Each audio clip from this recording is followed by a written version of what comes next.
Okey, Assalamualaikum warahmatullahi wabarakatuh. Salam hormat, salam sejahtera. Kita bertemu lagi dalam edisi Terjah Suara Rakyat Marhain. Okey, dan kali ini kita nak bicara soal tular isu kalimah Allah ditemui di stokin yang dijual di rangkaian kedai serba nikah KK Mat, ya. Jadi kecoh seluruh negara. Tambahan pula sekarang ni umat Islam sedang menjalani ibadah puasa di bulan Ramadan.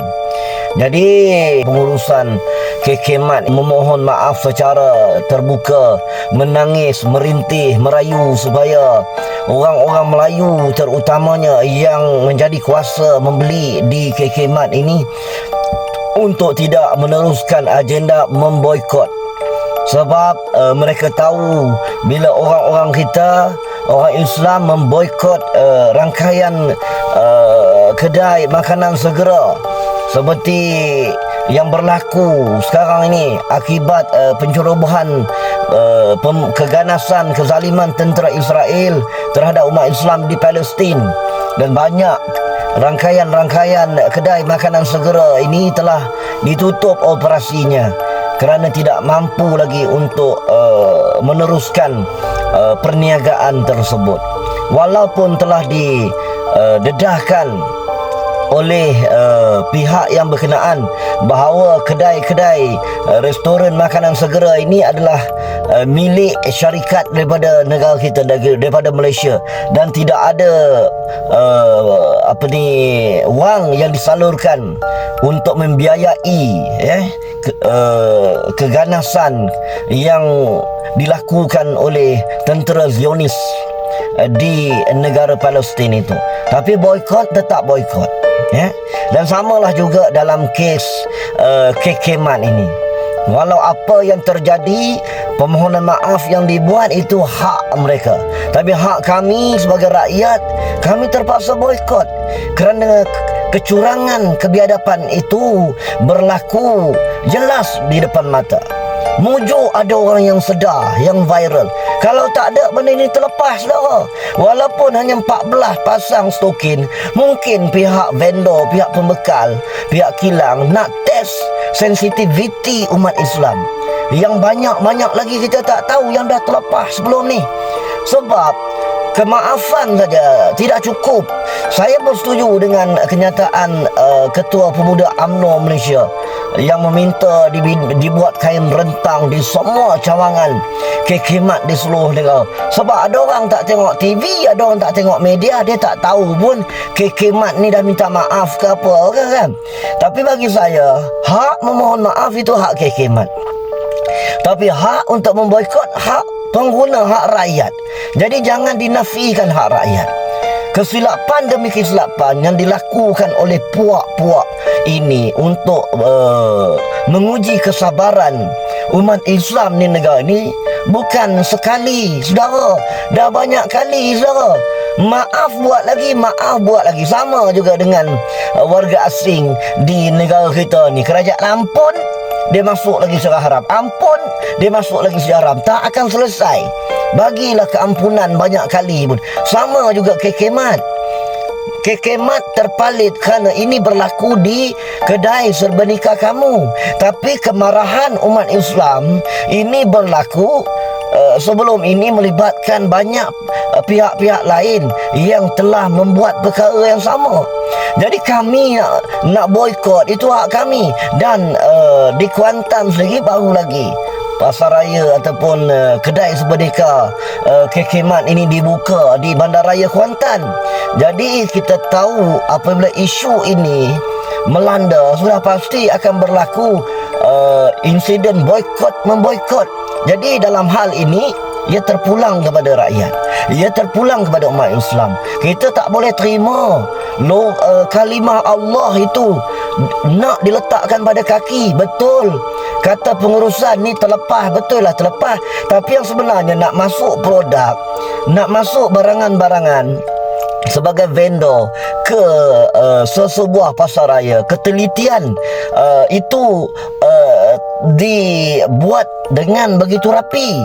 Pihak pasaraya, pihak kedai sebedeka ada unit kawalan produknya, QC-nya untuk cek ketulinan, untuk cek apa masalah kepada produk ini, apa masalahnya dan apa implikasinya, kalau dijual boleh untung ke tidak, boleh itu, dan cek, dan tanda label harga juga akan dibuat satu persatu, sama ada dibuat QR code atau label harga kepada produk-produk ini. Jadi tak mungkin seorang pun staf di Kekemat ini tidak perasan benda ni, tak perasan. Tak mungkin langsung, sebab dia akan semak satu persatu barangan-barangan ini sebelum dipamer untuk diniagakan. Ini prosedurnya. Dan kita tahu di negara kita cukup susah barangan-barangan tempatan keluaran orang Melayu Islam Bumi Putra untuk masuk ke pasaraya, kedai-kedai sebedeka yang dimiliki oleh bukan Islam. Cukup payah.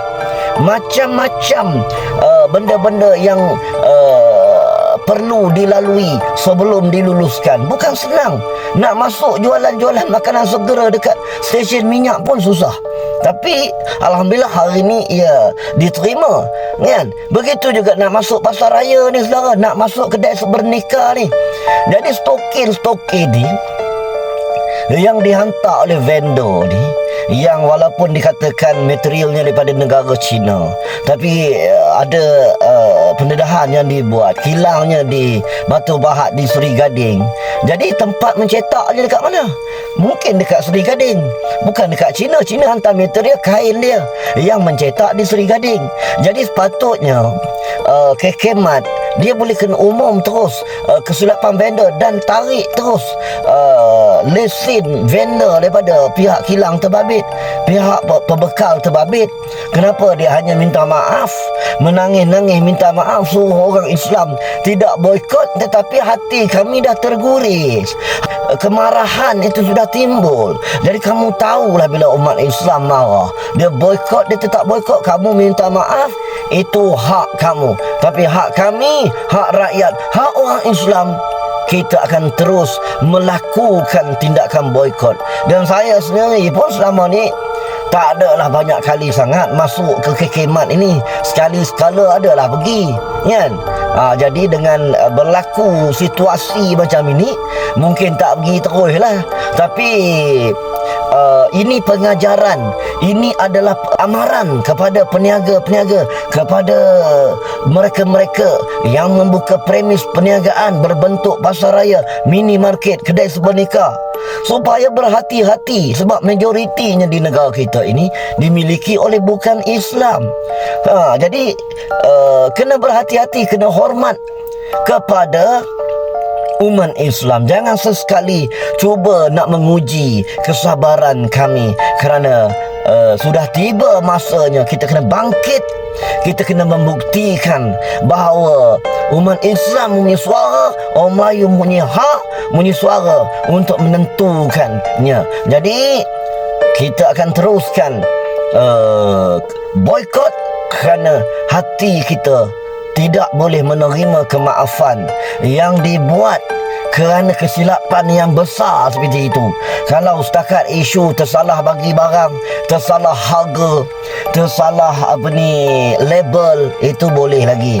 Tapi isu yang berkaitan dengan kalimah Allah, ia cukup berat, cukup besar. Kalau kita tak boikot, kita akan berjawab depan Allah di akhirat kelak. Jadi kita kena tunaikan tanggungjawab kita. Jadi sekadar itu dulu saja komen daripada saya. Kita lagi.